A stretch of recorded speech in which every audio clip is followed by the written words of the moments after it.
மறுபடியும் lockdown வரப்போகுதா? Petrol, டீசலுக்கு மிகப்பெரிய தட்டுப்பாடு வரப்போகுதா? தங்கம் வாங்காதீங்க, வெளிநாட்டு பயணங்கள தவிருங்க, அதிகமான எலக்ட்ரிக்கல் வெஹிக்கிள்ஸ பயன்படுத்துங்க அப்படின்னு பிரதமர் குடுத்த அட்வைஸ்க்கு அப்புறம், இப்பேற்பட்ட ஒரு விஷயம் இந்தியா முழுக்க பரபரப்பா பேசப்பட்டுச்சு. அதுக்கு காரணம் இந்த மாரியான ஒரு அட்வைஸ ஏன் இந்த நேரத்தில குடுக்கணும்? அப்படின்றத மையமா வச்சு தான் இந்த விவாதம்.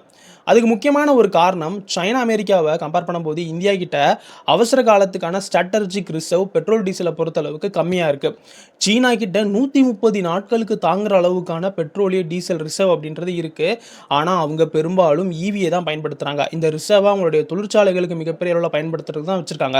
ஆனா, இந்தியாவ பொறுத்தளவுக்கு நிலைமையே வேற. நம்ம மிகப்பெரிய அளவுல பெட்ரோல், டீசல் சார்ந்த வாகனங்கள தான் பயன்படுத்துறோம். இந்தியாக்குள்ள சப்ளை செயின்க்கும் அந்த வாகனங்கள் தான் உதவியா இருக்கு. ஸோ, இந்தியா கிட்ட கையிருப்பு சீனாவ விட அதிகமா இருக்கணும். ஆனா, கிட்டத்தட்ட 30, 40 நாளைக்கு தேவையான கையிருப்பு தான் இருக்கு. இந்த ஒரு விஷயத்த சரி பண்ணணும் அப்படின்றதுக்காக பிரதமர் மோடியினுடைய ஐக்கிய அரபு அமீரகத்தினுடைய பயணம் மிக முக்கியதா அமைஞ்சிருக்கு. ஏன்னா, அபுதாபிய மையமா கொண்ட ஏடிஎன்ஓசி அப்படின்ற நிறுவனம் இந்தியாவுல எக்ஸ்ட்ரா 30 மில்லியன் பேரல் கச்சா எண்ணெய் சேமிச்சு வைக்கிறதுக்கான ஒரு ஒப்பந்தத்தில கையெழுத்து போட்டிருக்காங்க. ஐக்கிய அரபு அமீரகத்தில இருக்கிற ஏதாவது ஒரு அமீரகத்தில இந்தியாவுக்குன்னே பிரத்யேகமா ஒரு ரிசர்வ் உருவாக்குறதுக்கும் இந்த ஒரு ஒப்பந்தம் அப்படின்றது வழிவகை செஞ்சு தருது. அதையும் தாண்டி இந்தியாவுல $5 பில்லியன் இன்வெஸ்ட்மென்ட் பண்ண போறாங்க.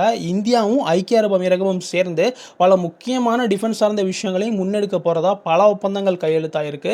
இது சம்மந்தமான உங்க கருத்துக்கள கமெண்ட்ல சொல்லுங்க. நம்ம ஓஹோ தமிழ் சேனல சப்ஸ்கிரைப் பண்ணாம பார்க்குறவங்க சப்ஸ்கிரைப் பண்ணிக்கிடுங்க. ஜெய் ஹிந்த்.